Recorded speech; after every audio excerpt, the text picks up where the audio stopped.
And here is where we introduce skill number 2. Parents should remain calm and fully composed. Voices should not be raised. It is at this point that the parents let it be known that consequences will do the talking for them. Consequences that have been well established and thoroughly discussed in advance and are completely understood by the children and their parents. When attending to such rivalry, always remember to begin with that which is easiest to do. For example, simply saying to the child, "No, you may not say those things to your brother," might be sufficient. On the other hand, if the offense is serious enough, it might be necessary to remind the child that because of such inappropriate behavior, he has denied himself desirable privileges. Consider this. A boy has leveled a personal and cutting remark at his sister. She is obviously hurt, has taken it seriously and for good reason. Hey, retard. Yeah, dog face. Well, at least I didn't get a D in math. Oh, be quiet.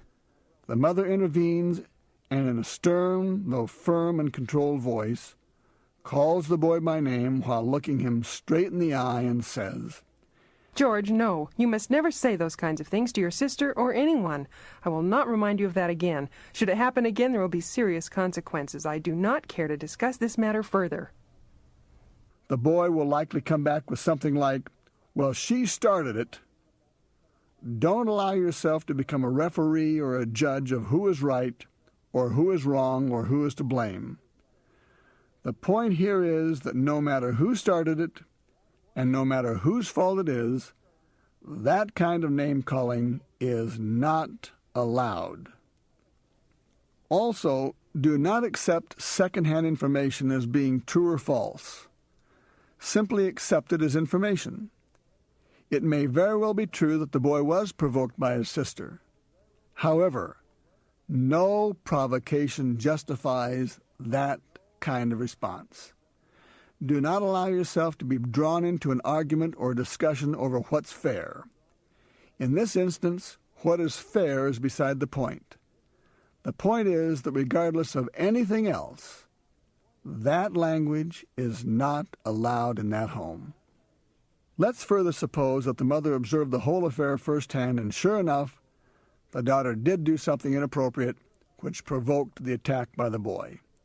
Should this be the case, the mother would say, calling the children by name, "George, Diane, stop right now. No more of that. I will not remind you again. If you persist, you'll experience serious consequences." Do not use language such as, "Either you stop right now or you're in deep trouble." The word "either" suggests that you are giving them a choice. You are not giving them a choice. In this instance, they have no choice. There are no alternatives to stopping. However, if they choose to ignore you and persist, then let the consequences fall. Remember, the consequences must be well understood in advance. There should be no question in the children's minds that you mean business and that the consequences that fall are substantial and immediate. Let's continue this example by assuming that one or both of the kids persist. If the children are young and can be physically separated, then do that, requiring that they go to their rooms or in some way be separated. In the process of doing that, you must understand, however, that there is a price that one pays for persisting. That price would involve being denied something that is very important to them, such as the privilege of riding their bicycle, going to a friend's house, watching television, going to a Saturday movie, or whatever. If the children are older and cannot be physically separated, remind them again, very directly, that persisting in the behavior carries with it serious consequences, such as the loss of the use of the car, removal of the stereo from their bedroom, the loss of the telephone privileges, and so on. For most children, this will be sufficient. As parents, you will be surprised at just how effective it is.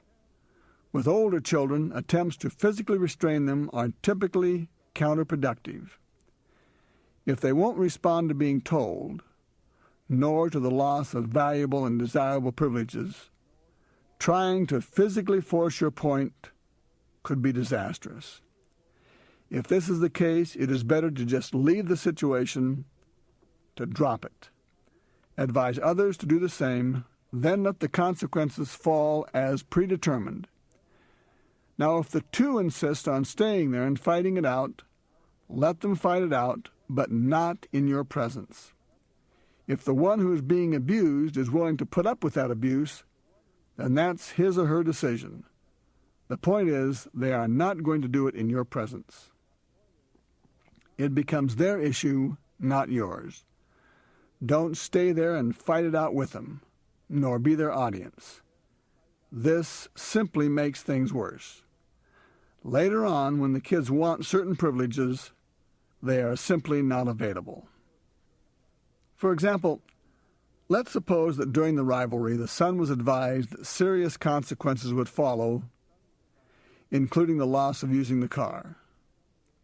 Later on, after the whole affair is over and everyone has cooled down, the boy comes to you for the keys to the car or permission to use the car. It is then that you say, "I'm sorry that you chose to disobey me earlier. You lost your driving privileges for 24 hours. Assuming that between now and then you control your behavior, the car will be available to you tomorrow night," or words and conditions to that effect. The point is, you are never going to be successful trying to resolve an issue where anger is out of control. So you are best advised to just walk away and let the consequences do your talking. You will never shout your way to a solution in these situations. You will only make things worse. Remember, if what you are inclined to say or do is not likely to make things better, don't say it and don't do it. If the sibling rivalry is so bad that you feel you need to say something, never remind the children that they shouldn't do that, nor ask them why they are doing it.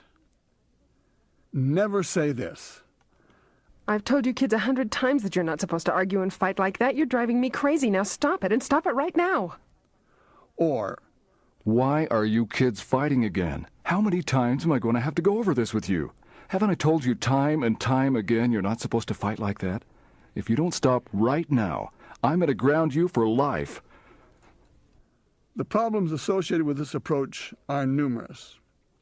First, the children don't need to be reminded of your expectations or what behavior is desired. They know that as well as you do. They don't need to be reminded. They know they are doing wrong. All of this verbal garbage does nothing but give attention to the very behavior you want to get rid of. It only makes matters worse.